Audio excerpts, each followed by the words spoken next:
crochet by Sugandhi channel එකට ඔයාව අදත් සාදරයෙන් පිළිගන්නවා. අද මම ගොතන්නේ චූටි බබෙක්ට ගවුමක්. බලමු අපි මේ ගවුමේ උඩ කොටස කොහොමද ගොතාගන්නේ කියලා. අද මම මේ වීඩියෝ එකෙන් කියලා දෙන්නේ උඩ කොටස විතරයි. පල්ලෙහා කොටස දෙවෙනි වීඩියෝ එකකින් ගොතන්න කියලා දෙන්නම්. මුලින්ම මේ විදිහට චේන් 100ක් ගොතා ගන්න ඕනි. මේ විදිහට ගොතාගත්ත පළවෙනි චේන් එකට ස්ලිප් ස්ටිච් එකකින් සම්බන්ධ කරගන්න.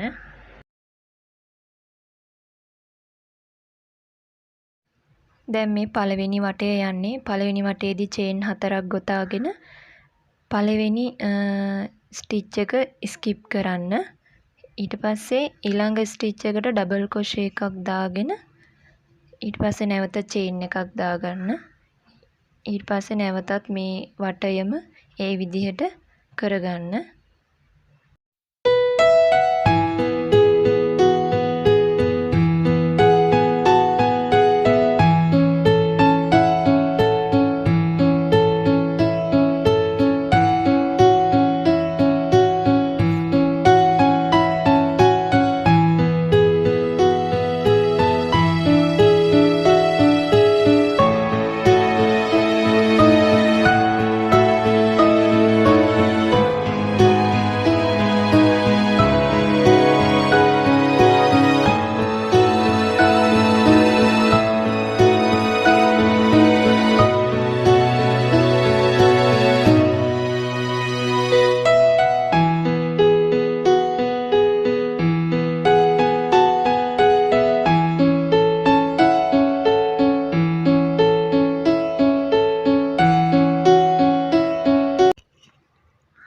දැන් ස්ලිප් ස්ටිච් එකකින් සම්බන්ධ කරගෙන දෙවෙනි වටයට යමු. දෙවෙනි වටයේදී චේන් 3ක් දාගන්න.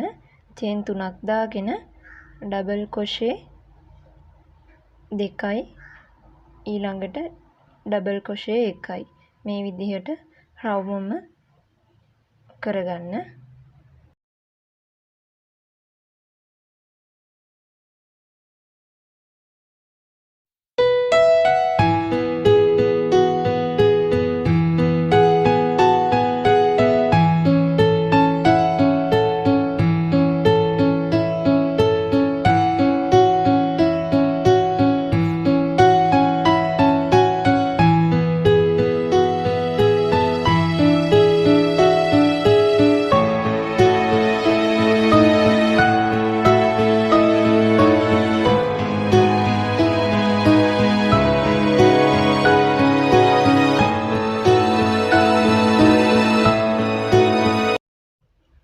මේ විදිහට ඩබල් ක්‍රොෂේ 2යි ඩබල් ක්‍රොෂේ 1යි ඩබල් ක්‍රොෂේ 2යි කරගෙන වටේටම ගොතා ගන්න. ඊට පස්සේ ස්ලිප් ස්ටිච් එකකින් සම්බන්ධ කරගන්න.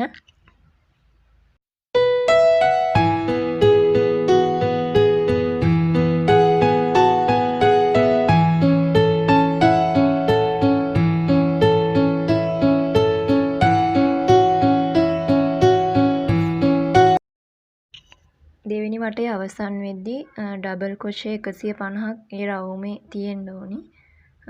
ඊළඟට මේ තුන්වෙනි වටයේදී චේන් 4ක් ගොතාගෙන ඩබල් ක්‍රොෂේ 1යි ඊට පස්සේ චේන් එකක් දාගෙන ස්කිප් කරනවා ස්ටිච් එකක්. ඊට පස්සේ ඊළඟ ස්ටිච් එකට තමයි ඩබල් ක්‍රොෂේ එක මේ විදිහට ගොතාගන්නේ. ඊට නැවත චේන් එකක් දාලා ස්කිප් කරලා ඒ කියන්නේ එක ස්ටිච් එකක් අතෑරලා ඊළඟ ස්ටිච් එකට තමයි ඩබල් ක්‍රොෂේ එක දාගන්නේ. මේ විදිහට වට රවුමම මේ හැඩයට ගොතා ගන්න.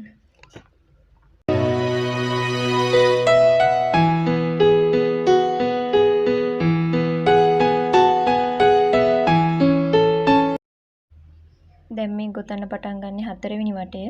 හතරවෙනි වටයේදී චේන් 3ක් දාගන්න. චේන් 3ක් දාගෙන ඩබල් ක්‍රොෂේ 1යි මේ විදිහට ඩබල් ක්‍රොෂේ 2යි ඊළඟට ඩබල් ක්‍රොෂේ 1යි ඩබල් ක්‍රොෂේ 2යි මේ රටාවට වටයම සම්පූර්ණ කරගන්න ගොතාගෙන.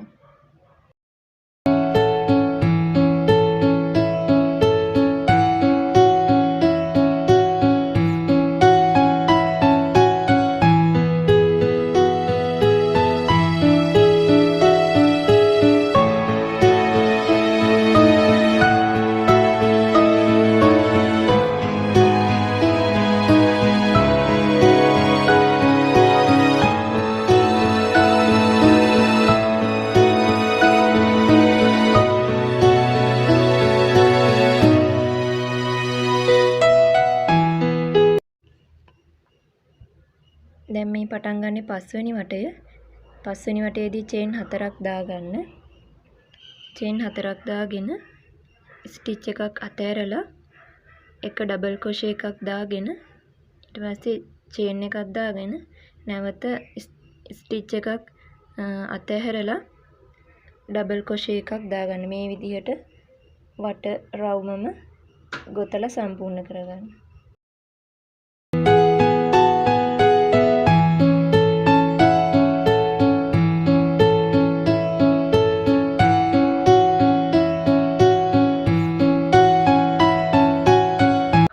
දැන් පටන් ගන්න යන්නේ 6 වෙනි වටය. 6 වෙනි වටයේදී චේන් 3ක් දාගන්න. මේ විදිහට චේන් 3ක් දාගෙන ඩබල් ක්‍රොෂේ එකක් දාගන්න.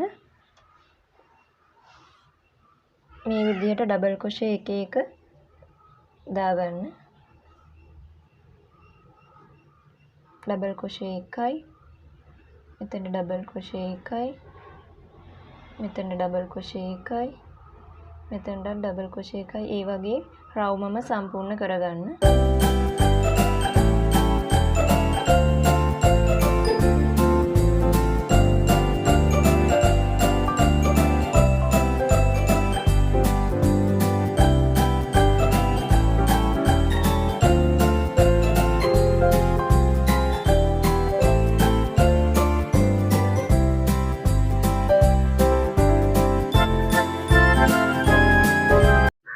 දැන් පටන් ගත්තේ 7 වෙනි වටය. 7 වෙනි වටයේදී කරන්නේ 5 වෙනි වටයේදී කරපු ගොතාගත්ත විදිහටමයි. 5 වෙනි වටයේදී අපි ගොතාගත්තේ චේන් 4ක් දාලා ඩබල් ක්‍රොෂේ එකයි, චේන් 4ක් දාලා ස්ටිච් එකක් ස්කිප් කරා.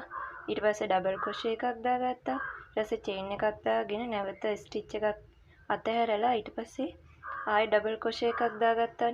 ඒ විදිහට තමයි 7 වෙනි වටයත් සම්පූර්ණ කරගන්න ඕනේ. මේ විදිහට ඩබල් ක්‍රොෂේ එකක් අත්තරිනවා. ඊට පස්සේ අනිත් ස්ටිච් එකට ඩබල් ක්‍රොෂේ එකක් දාගන්නවා. ඊට පස්සේ චේන් එකක් දාගන්නවා. ඊට පස්සේ ආයෙත් නැවත එකක් අතහැරලා අනිත් එකට ඩබල් ක්‍රොෂේ එකක් දාගන්නවා. මේ විදිහට වටේම සම්පූර්ණ කරගන්න.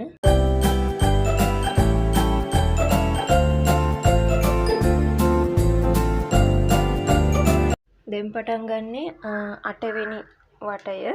8 වෙනි වටයේදී චේන් 3ක් දාගෙන අපි 6 වෙනි වටයේදී කරපු විදිහටම තමයි 8 වෙනි වටයත් කරගන්නේ. ඩබල් ක්‍රොෂේ දාගන්න මේ විදිහට. ඩබල් ක්‍රොෂේ එකක්, ඊළඟට ඩබල් ක්‍රොෂේ එකක්, ඊළඟට ඩබල් ක්‍රොෂේ එකක්, ඊට පස්සේ ඩබල් ක්‍රොෂේ එකක්. මේ විදිහට වටේම ඩබල් ක්‍රොෂේ එක ගානේ දාගන්න.